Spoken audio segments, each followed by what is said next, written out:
Oh my gosh. Okay, so we're headed into 5 o'clock. We're out of 4 o'clock. Thank you for being back with us. Day 2 here at the RNC in Milwaukee, Wisconsin, which is how you say it. Oh, geez, can we stop? Can you say Milwaukee because properly? that is how it's said. In fact, I met somebody on the street this morning, and I said, let me ask you something. Let me ask you something. What do you, and you know what he said to me? Milwaukee. He said, where are you from? And I said, I'm from the East Coast. Wait a minute. Why did he ask where you're from? Because he knew you had a thick New York accent. This is how we got into it. So I said, why are you asking me that? Am I saying it wrong? Asking me. And he goes, are you saying what wrong? I'm like, am I saying Milwaukee wrong? And he goes, no. I said, well, because you're asking me about my accent. He goes, oh, you got a weird accent on the bad. Your bad is really weird. I'm like, that's the word you heard, bad? And he goes, why? I said, oh, I have a friend. Did you go first of all? No. I said, I have a friend. And my friend tells me that you guys say Milwaukee. Did you just call me a friend? I did. Oh. Now, by the way, there's been a little war going on here. We'll get to that in a minute. There's Kristen. There is Sensei. Sensei. Yes, sir. Oos. Oos. What is that? All right. Kill. Okay, first of all, you don't even know what crossing the plane means. So for me to explain oos to you would be like take up the whole segment. So try. I'll do it. Thank Go you. ahead, Sensei. It's just a sense of acknowledgement. Someone who trains together with each other. It could be a yes or no, you're good. And we just say oos. We're good. Oh, that was so hard? For you? You don't know what crossing Thank you, Glenn. What does it mean to cross the plane? Thank you. Explain What does it mean? I'll ask Glenn. Glenn, what does it mean to cross the plane? No. Don't answer that question. Glenn, Sensei, I won't. what does it mean to cross the plane? I don't know. You don't know? No. I've been using the analogy every election year for a decade, for crying out Well, loud. I guessed the one time and you got really mad. My guess was... I didn't get mad. I don't get mad. You got frustrated. That's kind of like your resting place normally, but anyway. Yeah, I'm not the one to go, mm-hmm. I like the face. This is the Linda gets mad. Or she just flat out ignores me, or she just cusses me out. Honestly, so this is a funny story. Back when we first, so I've been with Sean almost 20 years, 19 years. And we were working together probably in the first 5 years. 50, but go ahead. You're welcome. So anyhow, it's like the first 5 years and we're working together. And I got really mad about something that wasn't my fault, but I had to take the fall at the time. And I didn't really understand why, and I was mad about it. So I decided in the world of TV and radio that I was not going to talk to the host. For those of you who can imagine, that probably doesn't work too good.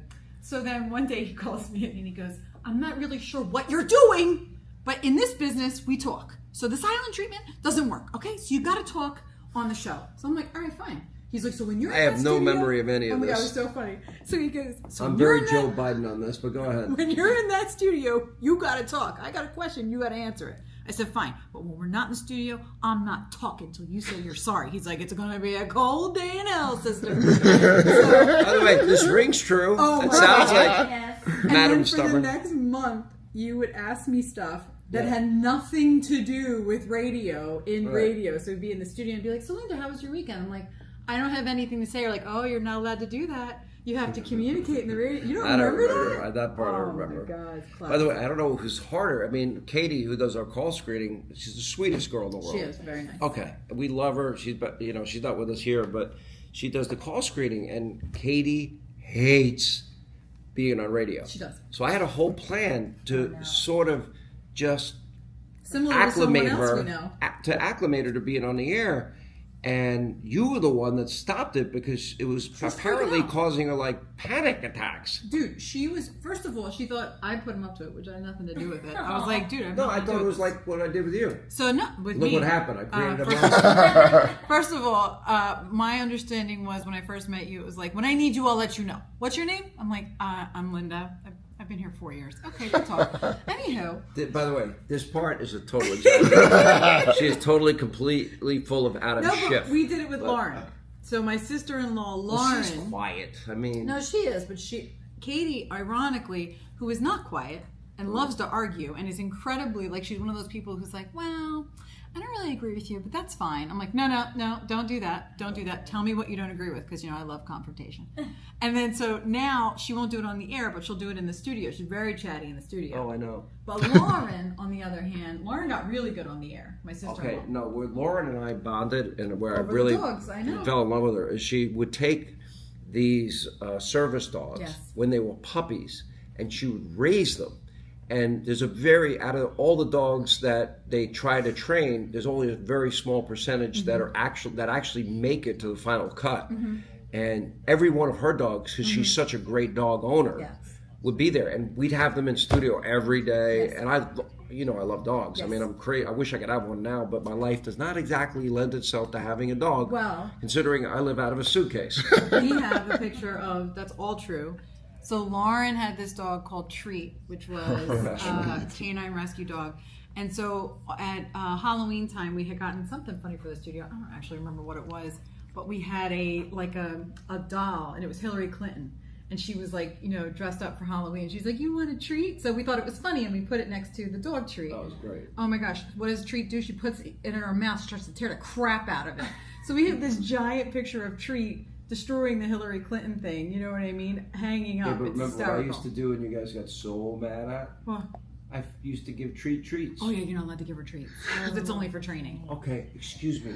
It's a dog. Dogs live relatively short lives. I know. And my attitude, and this is where David Portnoy comes in. Here, Miss alpha Peaches. male extraordinaire, right? David Portnoy. I have, anytime I have somebody with Instagram, because I don't have my own account. Well, I you say, do. We pull just up don't give you access. Yeah, I don't have access.